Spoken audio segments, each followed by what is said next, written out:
wondering why you did this. You need to focus. Focus no, up, because we're live now. Now we're live. Up. All right. Last but not least, Dustin Connell is joining us here on TRS Live. Having a good trip here in Wisconsin, fishing the Winnebago system. Mm-hmm. We briefly before Brian said this, and we were live, so I needed to focus. You said you finished in 8th, right? 8th, yep, 8th in my group. So I was in Group A, and the guys just got done a while ago, and I'm sitting there looking at the list of guys that made it for today, and good grief, man, these guys are unbelievable how good they catch them. I didn't even expect that it would take that kind of weight. When me, Jacob Wither, and Mark Daniels, we all rimmed together. Yep. So we're sitting there, trying to fill out this lake after practice. What do you think is going to make the cut? We projected that it was going to take 30 pounds in 2 days to make the cut. Well, it took 30 pounds a day to make the cut. 60 pounds. It's unbelievable. It's been a lot of the guys that we've sat down with have been shocked at how many bass or largemouth they're catching. But you've been sprinkling in some smallies as well, right? Have. Yep, I have. And we would love some of that Brandon culture. Jerky. We got jerky. Thank you, sir. We got to have them right here. We got to go like that. This. So Brandon, we've been asking. Found it here. You did find it. Yeah, thanks, man. There awesome. You go. Anybody touches Thank them, you, buddy. Beat them. Thank you. See you, Brandon. Good luck, man. Anyways, for that awesomely rude interruption. Who's going to be our That's why I said it was awesomely rude. Yeah, that's right. So yeah, I've been sprinkling in a couple of smallmouth here and there, and I actually caught one my first cast yesterday morning. First cast of the day. So I got a cameraman in the back of the boat, and I'm sitting there, and I said, I'm telling y'all, there's one right there. He's right there. So he's like 5, 4, 3, 2, 1, and I'm sitting there. First cast. A 3-4 smallmouth. Biggest one I caught since I've been here. That may not be big to y'all. That's a good one. That's a good fish. Yeah, I fired it in there, caught a 3-4. I said, all right, let's fire it up. So then I caught like 20 pounds in the first hour and a half, and I knew how I had came close to making the cut, so it just good start. Because it was on the live stream, it was between you and KVD. I think you guys for the biggest bag starting out, and you guys were bouncing between 18 and 20 pounds. And I was like, yeah, this is the day. Yeah, the only problem is I started running out of places to fish. I was on a little deal, fishing around some current and stuff like that. That's what I like doing back home. Yep. And I didn't really have a lot of places to go that was similar. I was on this little deal in near one of those rivers, and I couldn't fish the whole section of it. And so hopefully tomorrow we're fishing Butamore. Yep. Which I just learned this a while ago. A guy came in and he told me that it was not nickname, but Butamore actually stands for Hill of the Dead. Hill of the Dead. Yep. So if you're not familiar with Butamore, that's what it is in French. Is that right? Indian, I think. Indian, French? Maybe I don't it's know. French. Yeah. I don't know. It's pretty cool. I knew that because I actually grew up in the town of Butamore. That's right on the north shore of the lake. Yeah. No, fun fact. I didn't know that. I guarantee it none of these other MLF guys know, but I do. Now you know. And plus, like a couple other ones, you actually said it correctly as well. We've had a couple guys say, some other different things. What's the one going around now? Butt with warts or something like that? Something. That's what Gerald Swindell's been saying. Butt with warts. You nailed it, though. Well, yeah, Butamore. Yep. Did you spend any time off of Winnebago? Did you go to any of those? I did. I actually fished Winnebago. Yep. You said that one right there. I fished Winnebago, and then I went and fished Butamore a little bit. It was so windy, I couldn't fish Butamore a lot. But I feel like the whole system, the Wolf River / Fox River system, you got this thing down, man. You got it locked in. Oh, man, we do research like to no end. So I'm sitting there looking at these maps, and I'm looking at the names of these rivers, and I'm sitting there trying to understand them and researching previous tournaments on them. So anyway, the Wolf River, Fox River system, I feel like kind of fishes similar. Yep. So if I go to Winnebago and I go fish grass in the very back of a pocket with lily pads and I don't catch a bass in 5 of those places, I feel like if I go to Butamore, it might be the same similarity because it ain't but like 4 or 5 miles difference. Right. So I'm going to keep trying to do what I've been doing. Hopefully I can find a few places. And the key to what I'm doing is current. And if I feel like the fish are spawning out, I mean, they do this all across the country. when fish spawn out, the main reason they're in those bays is they're spawning. Okay. And whenever they spawn, they don't want to be up there in this deep when it's 85 degrees. It's hot. It's hot outside. Yep. And so I feel like they're easing out in that current. So that's what I'm gonna do. I may be driving home to Alabama tomorrow evening. Who knows? I don't know. So give us a little brief background on how you got your start and everything like that. All right. So I'll just start out from the beginning. Yeah. I fished my first bass tournament when I was 12 years old with my brother. It was on Lake Mitchell, and fished it, finished up second place. Long story short, started fishing local tournaments. We're talking about club level tournaments, Tuesday night tournaments, the same things that I would fish if I wasn't doing this. Yep. You know what I mean? So I fished that. I loved it. It's my dream of mine that I've always wanted to go and fish professionally.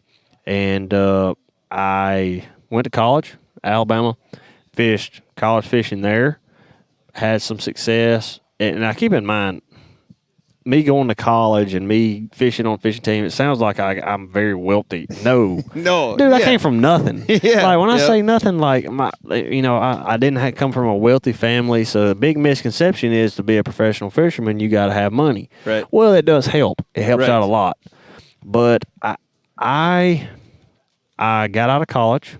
I got a marketing degree. So this plan is slowly developing. In college. Right, this is all I wanted to do. This is my plan A. So then you got your mom, you got your dad, and I'll just go ahead and say it. My mom and dad, they want the best for me, but professional fishing is so far-fetched for someone to see it. Right. You see what I'm saying? They can think about it and dream about it, but actually see it and make it happen was hard. It's very hard to do. And the only way that I knew how to do that was not go and try to beg for sponsorship money. And the easiest way I could make money was win it. Yep. Win tournaments. So I've kept fishing tournaments around the house, and I was fortunate and very lucky to win a few big tournaments. I then, after I graduated college, I fished locally. I said, all right, let's go. Let's get it started. I'm saving up everything I make. I'm going to make a living off of fishing. And I'm going to fish the Opens, and we're going to fish the Elite Series. Man, that sounds easy. God dang, that plan sounds so easy. Yeah. Well, guess what? It didn't happen. Well, then after that, I'm broke. A year after graduating college, I got a marketing degree. I'm broke. Didn't have, when I say broke, I couldn't pay my boat payment. Couldn't pay my truck payment. I got student loans poured in, so it kind of, all this is piling up. So this is a really good story, by the way. This is like I don't know, it lets you know that it ain't easy. I started from the bottom, now I'm here. Yeah, started from the bottom. Yeah. So anyway, long story short, I was broke. I went and worked construction in Winston-Salem, North Carolina. I worked there for about almost a year. Putting that degree to use? Not really. I was not putting that degree. I was putting my hands and a hard hat on to make money because I was trying to keep this dream alive, and I didn't really have much luck finding a job with a marketing degree at the time. I didn't have the experience. Dude, all I knew was bass fishing. Right. Yeah, what's your skill? Well, I can skip a jig 15 yards underneath that dock. They ain't going to hire me. Anyway, long story short, so I did that construction. Finally, I entered a Bassmaster Open on the Alabama River. I won the tournament, won $50,000. I put all that big deal for me, huge. I couldn't. I got on stage, and when I held that trophy up, dude, I couldn't even talk. Like a lot of people say, I'd like to thank my mom, my dad. Oh man, I had a great trip. This is a dream. I never said a word because I couldn't quit crying. Right. Because it was such a big deal to me, and I knew that it was my chance. What year was this? 2015. Okay, so we're talking 4 years ago, man. dude. Oh. So it kind of took off from there, and I've been very, very fortunate, and I had an opportunity to fish Major League Fishing, and I took the opportunity, and it's turned out great this year. Nice. So, wow. Yeah, pretty good story. That is a good story. So, that's awesome, man. Congrats to you. So well, and that's just the that's thing. where we come from. Huh? And we went to the Bassmaster Classic this year, and a lot of guys said that too when they were on stage. It's like, man, I didn't think I'd ever get here, and I didn't. You don't just trip and fall and land in the Bassmaster Classic. I mean, you got to work your tail off to get there. No, and the biggest question. So we just got done at the not Nina. It's I forgot. There's a middle school right over here, close. It's right there, right out. Not where the weigh-in is or the stage. Yeah, it's where the stage is. Oh, Shattuck. Shattuck. Shattuck All right. Middle School. Yeah. So Nina Middle School and High School is there, and I get a lot of questions all the time. And like, man, I can really relate to those high school guys and all that because it wasn't that long ago I was there. Right. I still feel like I'm that age somehow, but I'm getting older. I turned 29 in a month. Oh, anyway, man. Happy early birthday. Yeah, thank you. Here's some Crockett jerky. There we go. So anyway, I get that question all the time. Man, how do I become a fisherman? I want to go do this. I want to do that. Well, here's what I tell them. If you want to do that and do this, there has got to be, that is the only plan. Yep. It's plan A. That's it. I'm going for broke. Like I'm sitting at a blackjack table, I'm throwing it all down. Yep. You know what I mean? And that's the only way to do it, because you can't halfway it. You know what I mean? You can't be like, hey, I want to go do this, but I kind of want to go party on Friday night. Right. I kind of want to go to the football game on Saturday, so I'm not going to fish on Friday night or Friday. Like you got to go full blown. You know, so tell them that all the time. Perfect your skill set. Yep. I really do believe that bass fishing is a skill. Oh, for It's sure. the same Absolutely. way for painting. It's the same way for any other occupation, welding, anything. There's guys out there that know every ins and out of welding, a painting job, running a tackle shop, a Right. store, anything, Yep. even hunting. You know, and I tell people all the time that fishing is a skilled trade. I wouldn't call it a trade, but it's a skill It's a set. trade to a point. Right. So it's a skill set, and there's little bitty different things that a fisherman can do and process a lot quicker. And once you do that quicker than your opponent Yep. or your other competitors, you have an edge. You have Yep. an advantage. And you know, you see that these guys like Brent Ayler and all these other guys out here, they don't see it, but when you're looking at it from the outside in, Yep. these guys process stuff so freaking quick. Right. I mean, like, it's unbelievable. Like, idling over a brush pile and saying, all right, let's turn around. And they turn around and they roll up and they catch them on swim bait every freaking cast.